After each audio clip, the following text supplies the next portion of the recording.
Education subject YouTube চ্যানেলের আরও একটি নতুন ভিডিওতে তোমাদের সকলকে স্বাগত জানাই। আজ আলোচনা করব গঠনমূলক মূল্যায়ন এবং সামগ্রিক বা সমষ্টিমূলক মূল্যায়ন কাকে বলে, এদের বৈশিষ্ট্য ও পার্থক্য নিয়ে।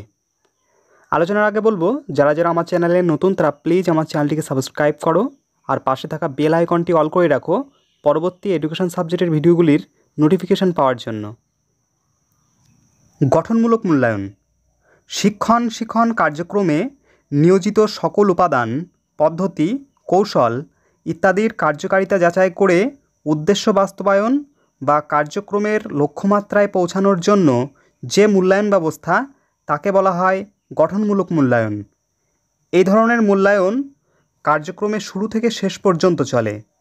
শিক্ষাবিদ সুটনের মতে গঠনমূলক মূল্যায়ন হলো আনুষ্ঠানিক বা অনানুষ্ঠানিকভাবে পরিচালিত একটি চলমান প্রক্রিয়া, যার মাধ্যমে শিক্ষার্থীর শিখন সম্পর্কে সংগৃহীত তথ্য ও সাক্ষ্য বিবেচনা করে পরবর্তী ব্যবস্থা গ্রহণ করা হয়।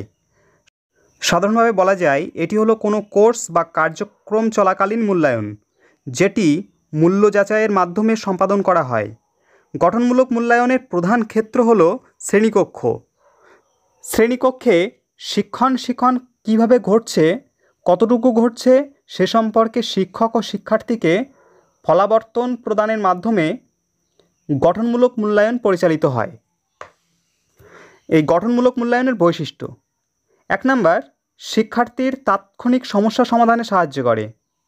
2 নাম্বার, এটি একটি চলমান ও অবিচ্ছিন্ন প্রক্রিয়া। 3 নাম্বার, গঠনমূলক মূল্যায়নের মাধ্যমে শিক্ষক পরবর্তী কার্যক্রম কী হবে তা ঠিক করে থাকেন।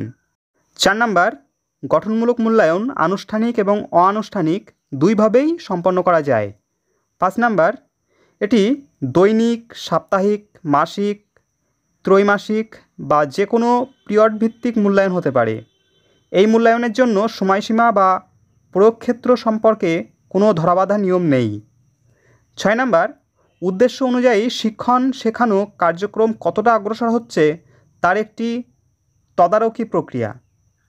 7 নাম্বার, এই মূল্যায়নে স্বল্প সময়ে শিক্ষার্থীর অগ্রগতি সম্পর্কে একটা বিস্তৃত ধারণা পাওয়া যায়। 8 নাম্বার, শিক্ষক তার শিক্ষণ কৌশল ও পদ্ধতির দুর্বলতা চিহ্নিত করে প্রয়োজনীয় পরিবর্তন আনতে পারেন।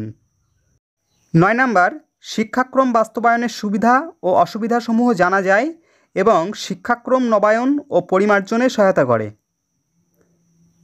10 নাম্বার, সফলতা ও ব্যর্থতা শনাক্তকরণের মাধ্যমে প্রয়োজনীয় পরিবর্তন আনা যায়।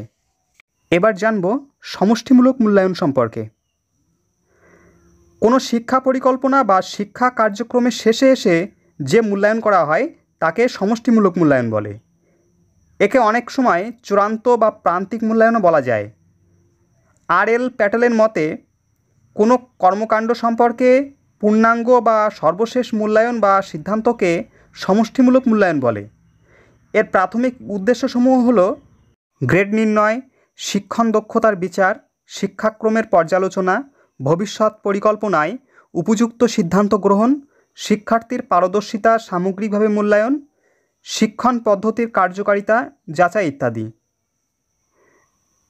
সমষ্টিমূলক মূল্যায়ন বা সামগ্রিক মূল্যায়নের বৈশিষ্ট্য: 1 নাম্বার, শিক্ষার্থীর শিখন ও তার অগ্রগতি সম্পর্কে একটি সারসংক্ষেপ পাওয়া যায়। 2 নাম্বার, এটি প্রধানত আনুষ্ঠানিকভাবে সম্পন্ন হয়। 3 নাম্বার, ভবিষ্যৎ কর্মপরিকল্পনার জন্য কার্যকারী সিদ্ধান্ত দেয়। 4 নাম্বার, শিক্ষার্থীর পারদর্শিতার একটি সামগ্রিক চিত্র পাওয়া যায়। 5 নাম্বার, এর উদ্দেশ্য হলো গ্রেড নির্ণয়, শিক্ষণ দক্ষতা নির্ণয় এবং শিক্ষাক্রম পর্যালোচনা। 6 নাম্বার, একটি নির্দিষ্ট সময়ান্তে বা সেমিস্টার শেষে সমষ্টিমূলক মূল্যায়ন করা হয়। 7 নাম্বার, শিক্ষার্থীর দ্বারা নির্দিষ্ট কোনো বিষয়ে দক্ষতা অর্জনের চূড়ান্ত অবস্থার মূল্যায়ন। 8 নাম্বার, সমষ্টিমূলক মূল্যায়নের মাধ্যমে সফলতার ও বিফলতার মান নির্ধারণ করে সার্টিফিকেট বা শংসাপত্র প্রদান করা হয়। 9 নাম্বার, মূল্যায়ন শেষে শিক্ষার্থীদের নিরাময়মূলক ব্যবস্থা গ্রহণের সুযোগ থাকে না, তবে পরবর্তীতে শিক্ষার্থীদের কাঙ্ক্ষিত ফললাভের জন্য শিক্ষণ পদ্ধতি ও কৌশলে পরিবর্তন আনা যায়। 10 নাম্বার, সমগ্র পাঠ্যসূচির উপর মূল্যায়ন সংঘটিত হয়। এবার আলোচনা করব গঠনমূলক মূল্যায়ন এবং সমষ্টিমূলক মূল্যায়নের পার্থক্য নিয়ে। 1 নাম্বার, গঠনমূলক মূল্যায়নে শিক্ষার্থীদের সার্বিক অগ্রগতি প্রত্যাশা অনুযায়ী হচ্ছে কিনা তা যাচাই করা হয়। অন্যদিকে কোনো কর্মসূচি শেষে শিক্ষণ উদ্দেশ্যগুলি শিক্ষার্থীদের মধ্যে কতখানি সংগঠিত হয়েছে তার যাচাইকরণ সামগ্রিক বা সমষ্টিমূলক মূল্যায়নের মাধ্যমে করা হয়। 2 নাম্বার, শিক্ষার্থীর সফলতা ও ব্যর্থতা শনাক্তকরণের মাধ্যমে শিক্ষা পদ্ধতির প্রয়োজনীয় পরিবর্তন আনা যায়। অন্যদিকে মূল্যায়ন শেষে শিক্ষার্থীদের নিরাময়মূলক ব্যবস্থা গ্রহণের সুযোগ থাকে না।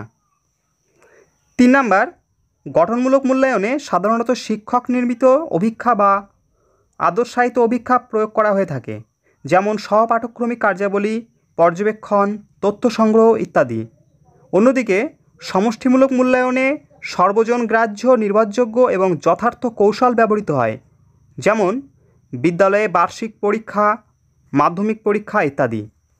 4 নাম্বার, গঠনমূলক মূল্যায়নে শিক্ষার্থীদের পাঠদান চলাকালীন শিক্ষার অগ্রগতি বিচার করা যায়। অন্যদিকে সমষ্টিমূলক মূল্যায়নে শিক্ষার্থীদের পাঠদান শেষে মান বিচার করা হয়ে থাকে। 5 নাম্বার, কোনো কর্মসূচি প্রাথমিক পর্যায়ে এই মূল্যায়নের গুরুত্ব যে হারে থাকে, প্রকল্প যত অগ্রসর হয় সময়ের সাথে সাথে এর গুরুত্ব তত কমতে থাকে। অন্যদিকে কোনো কর্মসূচির প্রাথমিক পর্যায়ে এই মূল্যায়নের গুরুত্ব কম থাকলেও প্রকল্প যত সমাপ্তির দিকে অগ্রসর হয় এর গুরুত্ব ততই বাড়তে থাকে।